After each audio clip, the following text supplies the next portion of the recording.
past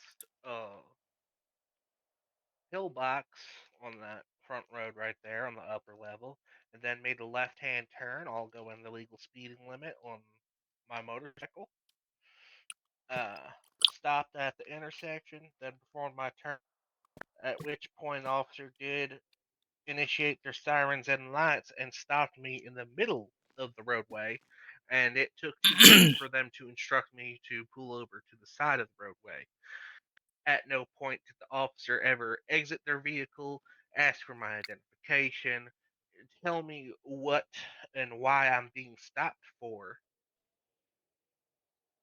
You said And at no time he came out to tell you? he did not leave his vehicle at all during that entire interaction. Did And it in seem fact, like to you that maybe he was calling on the radio to get more confirmation on whether or not you were a person he was looking for?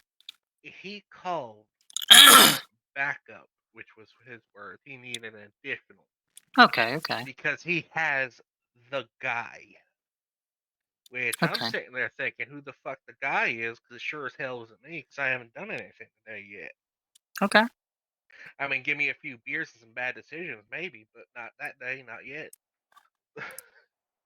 Oh, But in all understandable. seriousness, he never exited his vehicle. He radioed for backup, which was concerning.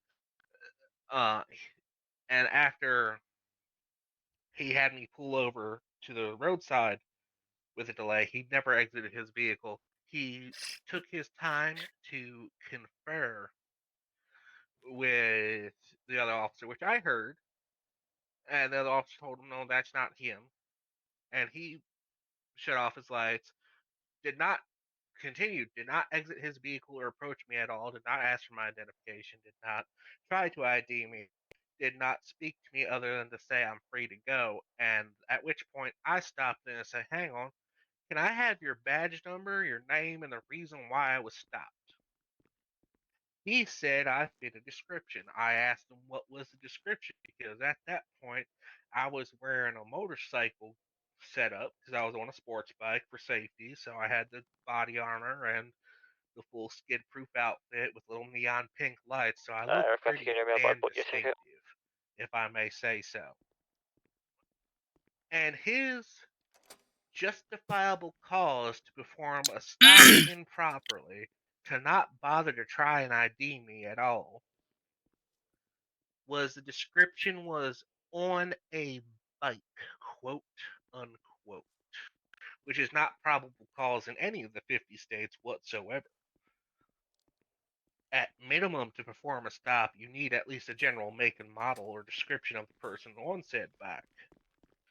On a bike is so ambiguous it would never hold up in court. My daddy was a sheriff, my mom was a dispatcher, and I had the judge over for Sunday night dinner all my Okay. childhood.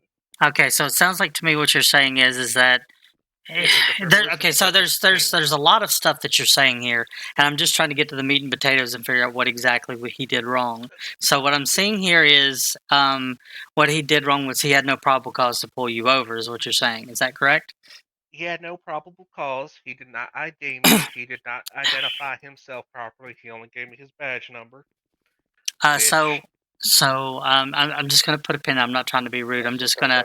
There's a lot of stuff that you're saying that doesn't make any sense. Because if it had been a probable cause stop, he was checking to make sure. Like, obviously, he did something wrong here, and I see that.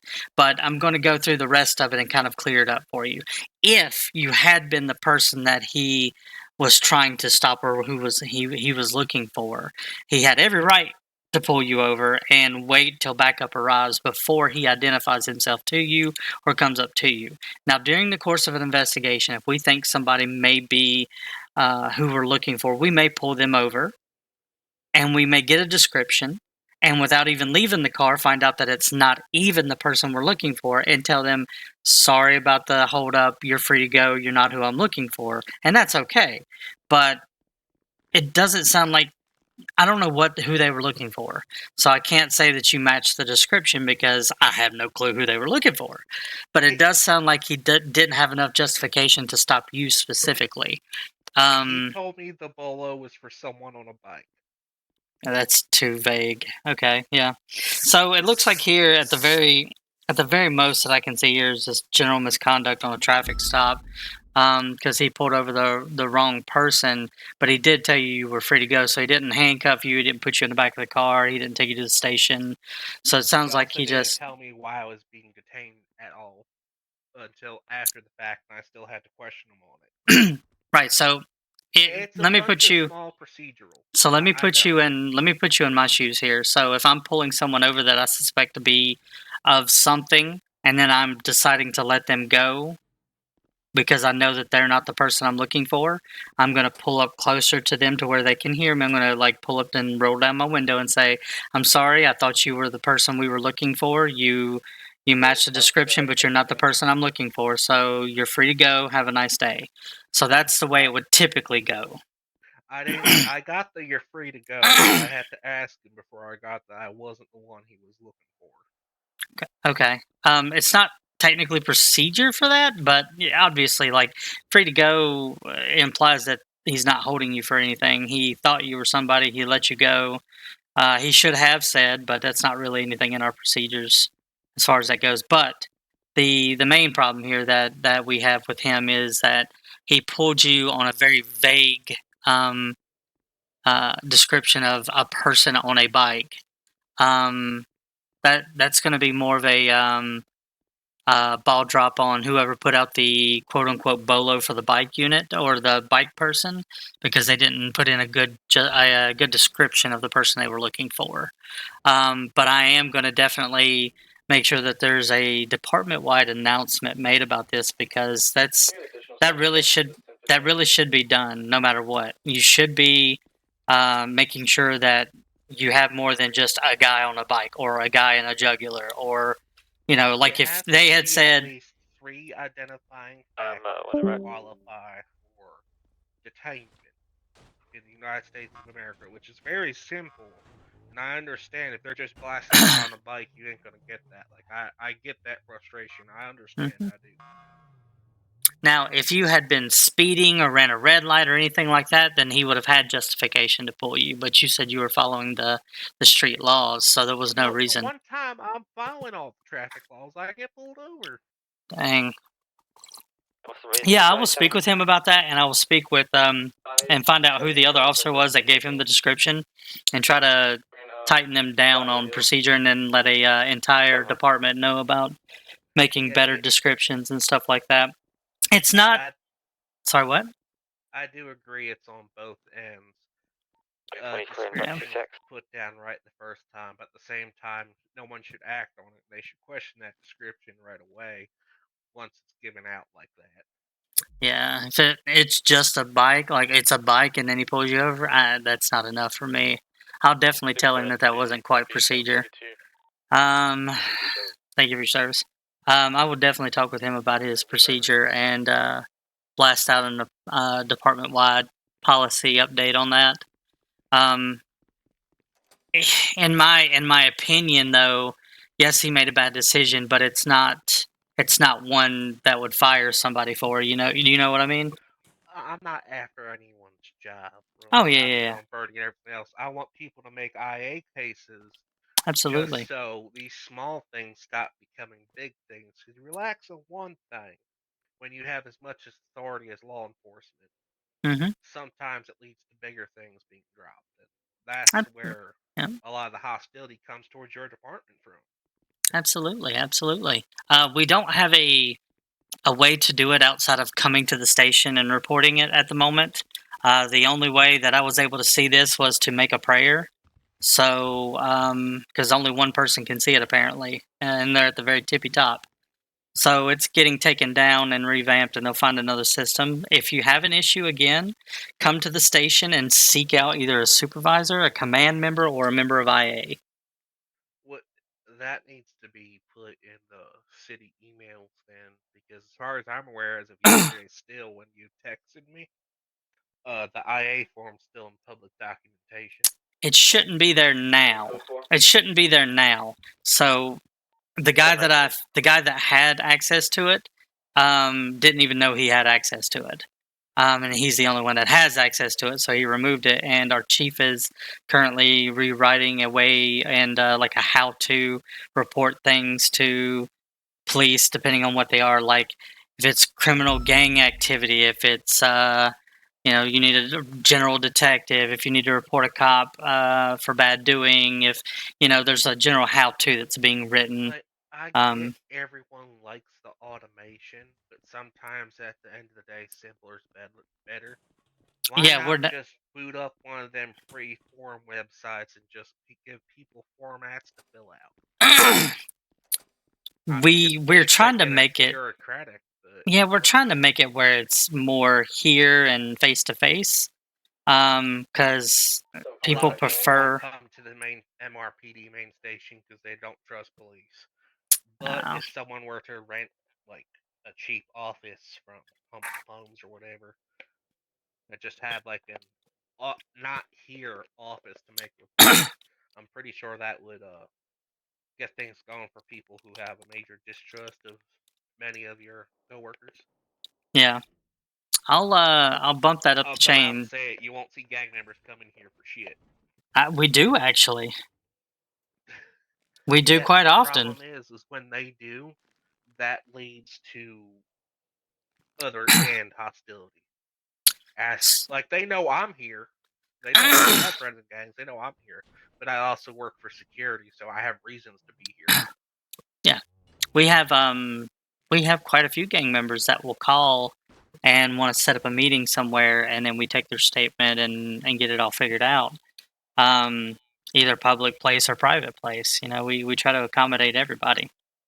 Yeah, the thing is, it means yeah, not here. So the point still stands. Maybe a Hmm. off-site office, but to be Hmm. all good. I got a couple of places that I like to sneak off to whenever I need to meet somebody. So do I, but they're mainly on the top of buildings. All right. So I. Now, no offense, Miss Johnson, Hmm? are you actually tied in with the general body of PD, or is IA, like most places, separate from PD? Well, okay. So IA is a IA is a special division, and we are patrol officers first and foremost. But So it's tied whenever, in here. yeah, so whenever, but there's very few of us, and it's for good reason. We're vetted for months before we can enter this position, just because of the amount of power we have over other PD members. We investigate into other officers and make sure that any allegations that may be brought up against them are either cleared or confirmed. Through general detective work, finding out all the facts, the evidence, interviewing people, even stakeouts and so forth. Um, Yeah, but thank fuck you finally got some judges so you can do those legally now. I can do a lot of it legally. There's a lot of stuff that we can do legally, but yeah, searching and seizuring and stuff like that, we definitely need a judge for, and we've had a lot of warrants Yeah, that have been on hold because of that. yeah, I can imagine. That was part of my majority outrage. Is like, there's so much they can't do because there's no judges. I applied to be a judge myself just to alleviate the situation, just like I was applied to PD. I'm not one to gripe about a problem and not try to solve it. Absolutely. Um, I will mention another thing about IA is that we don't allow. Well, I won't say allow, but we don't have any members of high command in IA because they are also able to be investigated as well, and because they hold such high ranking in the PD, we have to have a self-governing email that's private and not accessible by them so that we can discuss them if we have to. So it's not like a chief can't overrule um, a sergeant's findings if it's an IA because, the case was legit and they can't I just try to sweep it under the rug. I get how it works. Like it's Yeah. tied in and it's separate with authorities and everything, much like Hmm. medical and military. Freaking ensign can boss around a 5-star general if they're in a hospital bed. Exactly. But like I said, like the main question was a lot of times you'll find like IA is actually a separate entity because of we those situations you were talking about. Because interpart, I can't say that word right now, not my accent, but interdepartmental. yeah, Yeah. infractions. Yeah.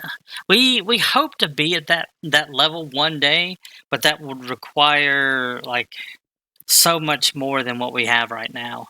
That would require at least 20 patrol officers on duty each shift. That would require each, investigative division having multiple units on each shift, and it's just not something that we can put in the cards right now. Yeah, I've been told no, not at this time, and I know I don't have the record. About joining PD? Yeah, so like I Depending finally on got my answer. They said they depending would on cool up this round. Yeah, depending on when it was, we pull in just enough people for just the right amount of time. So, for example, if we hire in or we bring in, we have 20 applications, we may only accept 10 because we only have 10 slots. And it's nothing specifically about the application. Like sometimes I'll reach out to somebody if their application is lackluster and be like, "Hey, we're gonna have to deny you, but please put in more effort next time. I promise you, if you put in the work, we'll see the work and we'll get you in if we can." But I mean, if you've got a good application, you may just get a generic "not at this time" because we're full. I got the generic not this time. Just Yeah, it was forever ago though, so there's probably like half dozen or more. yeah. We But just pulled in, I think, 12 acceptance applications, and I think after this next round of cadet class, which is Wednesday and Friday, so I think next Friday, we'll start looking at applications again, but we'll only bring in like 10 or 12. And already we have like 8 of them in. So yeah, I still gotta figure out when Isaac gets the approval for us to process our equipment for PD. Hmm, I don't know much about that. I'd say contact one of the chiefs or high command. Well, that None of that's them are up to around at the Isaac moment, though. really. Yeah, but it's just supposed to be the basic firearm, taser, baton, Oh, is that the cutlass. thing with Isaac? Yeah, Okay. Yeah, he talked to high command about it already. I just don't know what else going on about it. I mean I have my own tool. I have,